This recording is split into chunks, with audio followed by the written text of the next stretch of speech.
Hey guys, my name's Michaelon Wilcox, and I'm doing a review of Chapter 4 in the book Influence. The chapter starts off talking about the principles of social proof. This principle states that we determine what is correct by finding out what other people think is correct. This principle applies to the way that we decide what constitutes correct behavior. We view this behavior as correct in a given situation to the degree that we see others performing it. So when we see other people doing something, normally they're doing what's right. This feature of social proof principle has strengths, but it's also a weakness. Sometimes people use social evidence to their advantage. Like a bartender will fill their tip jar with a few dollars at the beginning of the night to give the impression to other customers that tipping is the correct behavior and that they've already given great service because they obviously already have tips. There's a quote in the book by Cavert Robert that says that since 95% of the people are imitators and only 5% initiators, people are persuaded more by the actions of others than by any proof we offer. He gave this quote to his sales trainees to talk about like the effects and how strong the principle of social proof can be. There was a study done on children who were scared of dogs. They brought in a bunch of kids and they had them watch a video where they would watch other children playing with dogs. And after only 4 days, 67% of those kids were willing to go into a pen and play with this dog while no one else was in the room. This works because the proof is provided by the actions of the other children. The book then goes on to discuss the different weapons of influence. Obviously what this book is all about throughout the different chapters. Some are going to work better under some conditions than others. The first thing that the book really talks about is uncertainty. When we're unsure of ourselves, we're more likely to accept the actions of others. So if you're in a situation where you're insecure and you're uncertain of what's going on, you're going to follow everyone else.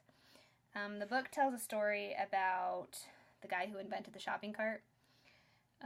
He tried and tried, and when he finally was about ready to give up, he tried one more time and hired people to go around the store pushing the shopping cart to show how valuable it was, and obviously the shopping cart is still around. The next part of the chapter talks about, sorry, I didn't keep up with my pages, the pluralistic ignorance. So this is the idea that an entire group of bystanders fail to aid a victim who's in need of help. You see a lot of these videos on the internet that are staged when people are in need of a specific situation where they need help. The book gives two reasons why a lot of people don't end up helping the people who need help. They first off assume that someone else is going to help them or that somebody else already has, so they look down, assume everything's fine, and continue on. The second reason that the book gives is that most people don't view that emergency as a real emergency. You know, you may be walking down the road and you see some guy laying in a doorstep. Your first thought is probably like, oh, he's probably some drunk sleeping it off, but in reality he could be having a heart attack, and if no one else is responding, then why would you? Once people realize that an emergency situation is there, they're obviously going to respond. Earlier the chapter mentioned how some influences work better under some conditions than other. The principle of social proof works better if we are observing people that are just like us. So if you see the actions of other people who act like you, you're going to respond to that. This author tells a story about when he was living in Arizona and he was trying to teach his 3-year-old son, Chris, to swim. He couldn't even get the kid to get in the water, no matter what he did. He ended up hiring a lifeguard instructor to come and try and teach his son, and he got nowhere with the kid. Chris was attending a day camp, and the author went to pick him up one day, and he watched Chris dive into the deepest end of the pool and was terrified. You know, he ran over, and he watched Chris pop up out of the water and swim to the edge. So he asked Chris why he learned, and he said, well, my friend here who's 3, if he can do it, I can do it. The next thing that the book talks about is the effect of social cues negatively. So after a highly publicized suicide, there was an increase of over 1,000 in deaths of commercial airlines and automobiles. These situations cause people to be thrown in a state of sadness and can become careless around cars and planes. The more the story is publicized in a specific area, the more of an effect it's going to have the area or on that area. This idea of social proof is so powerful that it will often convince others to commit suicide because they view suicide as more of an option. This also happens with copycat crimes. The book gives an example of 10 days following a massacre in somewhere in Colorado. There was a 14-year-old in Alberta and a 15-year-old in Georgia who killed and wounded a total of 8 classmates within 10 days of that incident. The next part of the book talks about uncertainty and how it's the right hand of the principle of social proof. When people are uncertain, they're going to look to others to guide their actions. The book tells a story about a reverend who had a cult in San Francisco who ultimately convinced 910 people to commit suicide for him. The members of the group followed this principle of social proof. He was an influential leader who knew how to arrange the group conditions to allow social proof to work in his favor.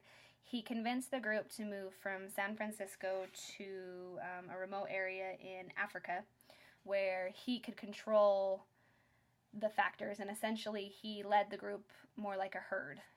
The book talks about how the mentality of a herd is easier to manipulate. Most of the time we don't recognize the information that social proof provides to us. We turn on autopilot and just accept things as they come. This can be a problem because, like when you're flying a plane, if the wrong information is keyed in, you're going to be taken off course. The book then talks about the defense that we can have against social proof. We need to be sensitive to the information where social proof automatic pilot is turning on and we're not being provided with accurate information. There's 2 types of situation where incorrect data can cause the principle of social proof to give us poor counsel. First, when it's being purposely falsified. The book talks about fake laughter in advertisements and stuff like that to make it look better than it really is. And second, when the principle of social proof will regularly still us wrong. The book gives an example of the safety in numbers theory, and it has a picture of a bunch of pigs being led to a slaughterhouse. So obviously that saying of safety in numbers wasn't correct in that situation. But anyways, that is my review on Chapter 4 in Philippians.